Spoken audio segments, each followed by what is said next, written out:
bakit po si General Torre, kung ano-ano sinasabi sa kung ano-anong interview, hindi naman napapagalitan. So ang dating po sa lower rank, bawal partisan kung kalaban. Kung kakampi yung sinabi mo, pwede. Meron na bang report dito sa arrest at kinasuhan ba si General Torre? Last question, ma'am. Tuwing magpapa-aresto lately, parang ang pinaka-effective si General Torre, di ba? So nung pina-aresto si Pastor Kibuloy, grabe yung mga nangyari at ginawa, di ba? Nung pina-aresto po si President Duterte, yun naman pinag-uusapan natin, nakita naman natin. Nung nag-hearing po ako tungkol sa tulay na sa Isabela na gumiba, hindi po nag-a-attend si Secretary Bonoan.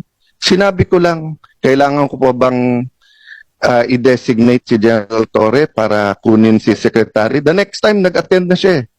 So ito, tanong ko ma'am, pag nag-issue tayo ng subpoena at hindi siya mag-attend at kinontempt natin, pwede bang ang utusang kong hulihin si General Torre ay si General Torre? Kasi effective, no? Dinadaan ko lang sa biro, but I think of all his interviews and sa nangyari, this is my last point, ma'am. I'll submit to all my other colleagues. This is my point lang, ma'am. Nanunood kasi yung buong PNP. Nanunood yung mga teachers ng constitutional law, mga estudyante. Nanunood ang mga estudyante ng criminology. And di ba sabi nga nila, yung bata, hindi mo pwedeng turuan sa salita. Natututo yung bata sa gawa. So ganun din sa gobyerno natin. Pag sinabi nung mayor, no corruption, pero corrupt siya, ang dating sa mga department head, pwedeng mag-corrupt. Di ba? Pag sinabi ng COMELEC officer sa isang probinsya, no cheating, pero pinayagan niya yung cheating or vote buying, ang papakinggan ng tao, hindi yung salita, yung gawa eh.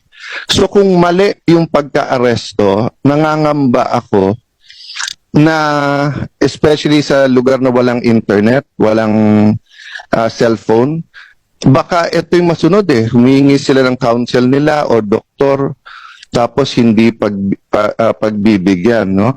And then the last point doon, ma'am, is that bakit kapag ka lower rank, meron pong isang vlogger, di ba, na PNP, na nagsorry na kaya parang okay, pero hinuli, tapos kakasuhan.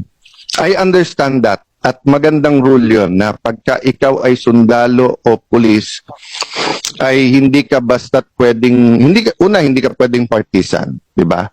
Pangalawa, kailangan bantayan mo sinasabi mo. But I'll give you two examples, ma'am. Bakit po si General Torre, kung ano-ano sinasabi sa kung ano-anong interview, hindi naman napapagalitan? So, ang dating po sa lower rank, bawal partisan kung kalaban. Kung kakampi yung sinabi mo, pwede.